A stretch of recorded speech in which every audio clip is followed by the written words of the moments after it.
I'm in the dark here. These words are yelled by Colonel Frank Slade at a very tense moment in the movie Scent of a Woman. Slade is a retired Army colonel who has gone blind and has made some poor decisions in his life.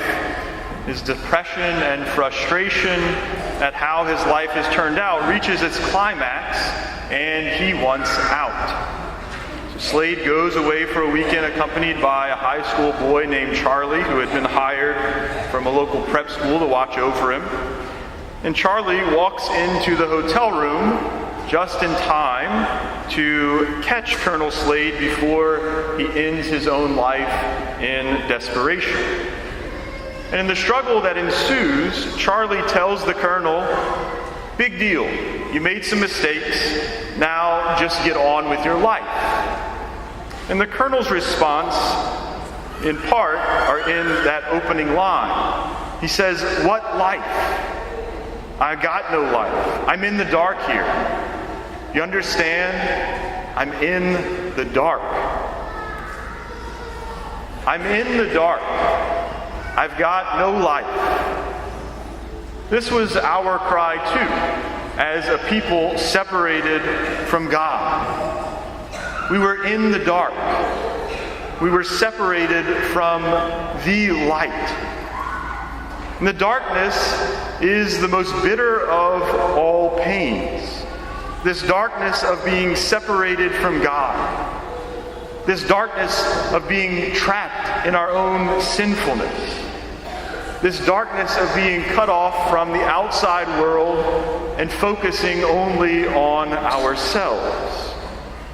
This darkness at times becomes overwhelming. We, like Colonel Slade, sometimes wonder how we can go on.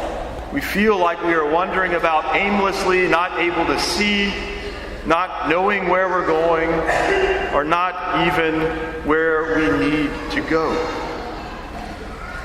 This was the state of the world before the coming of Christ.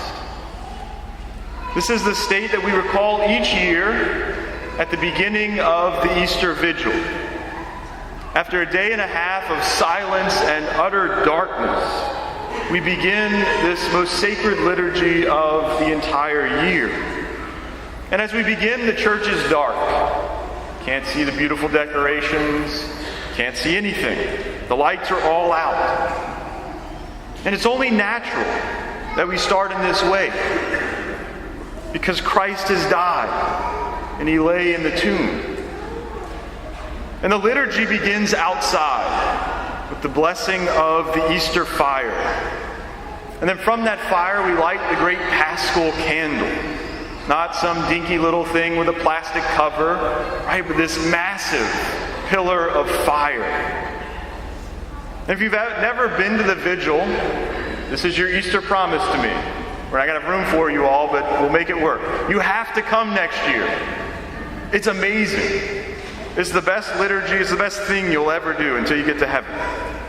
But until then, I want you to imagine the cathedral absolutely dark. And then slowly it begins to be filled with light as the Paschal candle is brought forward into the church. And as the priest, who is very strong and carrying this massive candle, I may have done it last night, he stops 3 times and he sings, "Light of Christ." And everyone in the church responds, "Thanks be to God." Truly, thanks be to God.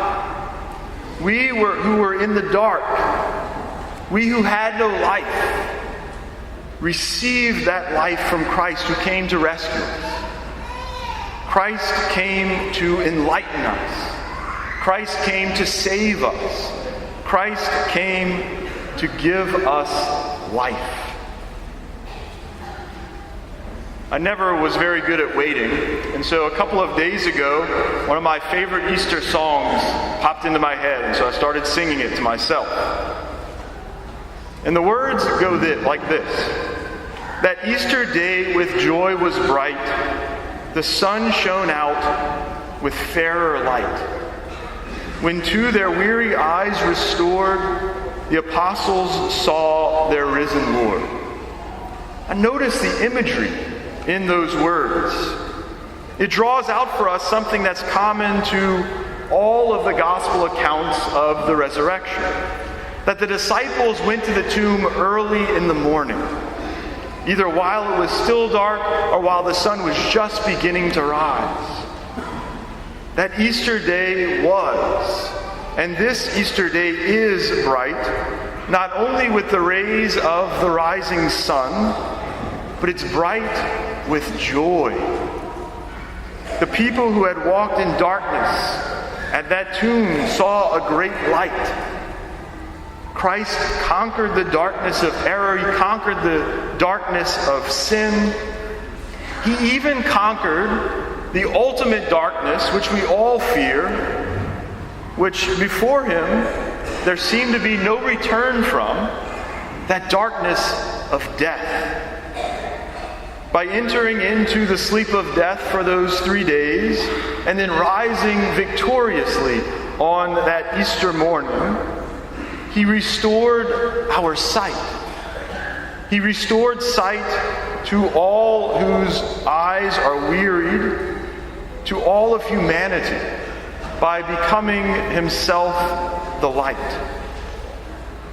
So back to that beautiful Easter vigil, which you're all going to come to next year. You promised me, remember?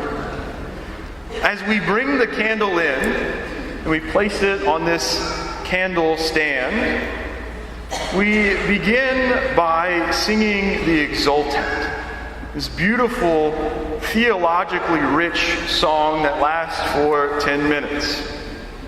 And this song focuses primarily on the candle. And towards the end, we sing, "But now we know the praises of this pillar, which glowing fire ignites for God's honor. A fire into many flames divided, yet never dimmed by sharing of its light." And you'll see this next year when you come, right? We walk in with just the Paschal candle lit, and then from the Paschal candle we light everyone's candles.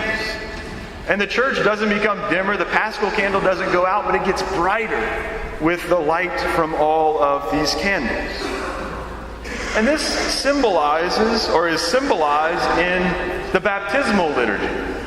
Right after a child is baptized, we take their baptismal candle and we light it from the Paschal candle. And we hand it to their parents and their sponsors, and we say, "Receive the light of Christ." It symbolizes what's just happened in this child. They've received that light. And again, our candle being lit from the Easter candle doesn't diminish the light that comes from it, but it strengthens it, helps it to spread. And so as we go on our way this day, celebrating with joy the resurrection, we should live so as to be that light to others. We should live our Catholic faith in a radical, in a beautiful, in a joyful way, so that we might inspire others. Our life should make others who are yelling out, "I'm in the dark, I've got no life," realize that there is hope. Our life should make them want what we have. Our life should inspire others to seek Christ, to seek the light, so that they too can come to see and love the truth that lights the way, so that they too can come to have true life and experience that joy that only comes from the resurrection. Colonel Slade's original question is the question that you and I should spend today and the next 8 days when we celebrate the octave, and the next 50 days when we celebrate the Easter season. We should ponder these. Ponder this question. What life? What life do we have? What life do we gather here to celebrate? We who believe in the risen Lord Jesus not only receive a light shining on our human life and guiding our way here and now, we receive so much more. We receive the light of Christ. We not only reclaim our own human life, but we come to a new life. We come to a greater life. Because what we celebrate today reminds us that we become partakers in divine life.